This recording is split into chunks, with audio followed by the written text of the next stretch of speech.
Hello, ഇന്നൊരു morning mini വ്ലോഗാണ്. കുട്ടികൾക്ക് സ്കൂളിലേക്കുള്ള ലഞ്ചിനുള്ള ചോറൊക്കെ റെഡിയാക്കുന്നുണ്ട്. അതുപോലെ ഇന്ന് കൊണ്ടുപോകാൻ തക്കാളിക്കറിയാണ്.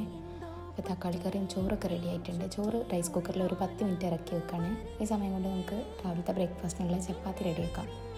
മാവ് കുഴച്ച് ഇങ്ങനെ ബോൾസാക്കി വെച്ചിട്ടുണ്ട്. ഇനി നമുക്കിതൊന്ന് പരത്തിയെടുത്ത് ചുട്ടെടുക്കാം. ചപ്പാത്തി നല്ല സോഫ്റ്റായിട്ട് കിട്ടിയിട്ടുണ്ട്, നല്ല പൊള്ളി വരുന്നുണ്ട്.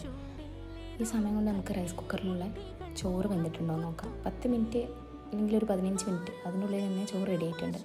അപ്പോൾ നമുക്ക് ചപ്പാത്തി ചുടുന്നതിൻ്റെ ഇടയിൽ തന്നെ നമുക്ക് കുട്ടികൾക്ക് ലഞ്ചിന് കൊണ്ടുപോകാനുള്ള മുട്ട കൂടി പൊരിച്ചെടുക്കാം. തക്കാളിക്കറി മുട്ട പൊരിച്ചതും ചോറും അതൊരു നൊസ്റ്റുമാണ്. ഞാൻ സ്കൂളിൽ പഠിക്കുന്ന സമയത്തൊക്കെ എൻ്റെ ഉമ്മ എനിക്ക് മിക്ക ദിവസങ്ങളിലും വെച്ചിരുന്നൊരു കോമ്പിനേഷൻ ആയിരുന്നു കേട്ടോ ഇത്. കറി ഞാനിങ്ങനെ ചെറിയൊരു പാത്രത്തിലാണ് കൊടുത്തിരുന്നത്. അപ്പോൾ ഇന്ന് സ്നാക്സിന് മേരിലൈറ്റിൻ്റെ ബിസ്ക്കറ്റാണ്, അതൊരു 4 വെച്ചിട്ടുണ്ട്. അപ്പോൾ നമ്മുടെ ലഞ്ച് ബോക്സ് ഇവിടെ റെഡി ആയിട്ടുണ്ട്. അപ്പോൾ നമ്മുടെ ചപ്പാത്തിയുടെ പണിയും കഴിഞ്ഞിട്ടുണ്ട്. അപ്പോൾ അടുത്തൊരു മിനി വ്ലോഗിൽ